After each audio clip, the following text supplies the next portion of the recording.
تو میں اکثر یہ حدیث سناتی ہوں کہ نبی صلی اللہ علیہ وآلہ وسلم نے فرمایا کہ اکرموا اولادکم، اپنی اولاد کا احترام کرو، اکرام کرو. واو. تو میں اپنے آپ سے پوچھتی ہوں راضیہ ایز اے مدر، تم کہاں احترام کرتی ہو، کب کرتی ہو؟ دیکھیں ایک احترام یہی ہے نا کہ ہم دونوں باتیں کریں، بیچ میں بچہ آ گیا، میں اگر احترام نہیں کری تو میں نبی کا کہنا نہیں مان رہی، یعنی ان کا رائٹ ہے، ٹھیک ہے نا. وہ ایک جملہ کہہ رہے ماما ماما ماما، وہ سنانا چاہ رہے ہیں ہم نہیں سنتے، ہم تھوڑی دیر بعد سن لیتے جب خاص طور پر کوئی گیسٹ آیا ہو. یا بچوں سے کہتے سلام کرو گیسٹ کو، یہ بھی غلط ہے، چھوٹے بچوں کو نہیں کہنا چاہیے، بلکہ ہمیں سلام کرنا ہے. تو مجھے لوگ جیسے ایز اے اسپیکر عالمہ کہتے ہیں سلام کرو سلام کرو، مجھے اتنا برا لگ رہا ہوتا ہے. میں کہتی ہوں آپ لوگ کیوں کہتی ہیں؟ تو نبی کی سیرت کے بالکل اپوزٹ ہے یہ.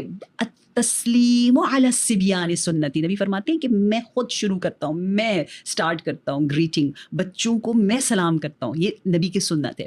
سو اس حوالے سے ہمیشہ میری تو یہ کوشش ہوتی ہے کہ بچوں کے رائٹس اتنے زیادہ ہیں، بہت زیادہ ہیں، ٹھیک ہے، اس پر ہم توجہ دیں. اور ہم سے پوچھا جائے گا خاص طور پر ٹین ایجر کے بارے میں باقاعدہ ہے کہ ہم سے سوال ہوگا کہ ہم نے ان کے ساتھ کیسے وقت گزارا، ان کے حقوق کی کتنی رعایت کی.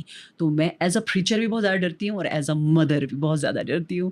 تو حدیث میں ہے کہ وہ بہت نرم نازک دل ہوتے ہیں جب ٹینز ہوتے ہیں، حساس ہوتے ہیں، سینسیٹیو ہوتے ہیں، اور ان کی تعریف کرو، ان کے ساتھ بیٹھو.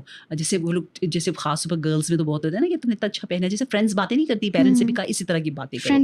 ہاں باتیں کرو. دیکھیں اگر آپ ایک اور جملہ میں اکثر بولتی ہوں کہ فادر لڑکی کو پیار کرے، جیسے ہاتھ پھیرنا، ٹچ کرنا، ٹھیک ہے، سر پہ ہاتھ پھیر لیا، ہاتھ چوم لیا.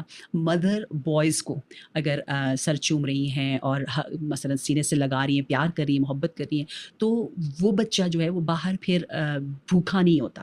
ٹھیک ہے، جب باپ اپنی بیٹی کو ہمیشہ کہتا ہو کہ ماشاء اللہ میری بیٹی اتنی پیاری ہے، اتنی خوبصورت ہے، ایڈمائر کرے، تو باہر اگر کوئی اس کو کہے واو یو لک سو بیوٹیفل، تو وہ آؤٹ آف وے ہو کر ساری ویلیوز کو بھولے گی نہیں، وہ اتنی جلدی کرش میں مبتلا نہیں ہوگی. لیکن اگر اس کو گھر میں وہ عزت جو رائٹس ہیں اس کے احترام عزت کے وہ نہ ملے تو پھر وہ بہت جلدی پھسل جائے گی، سلپ ہو جائے گی.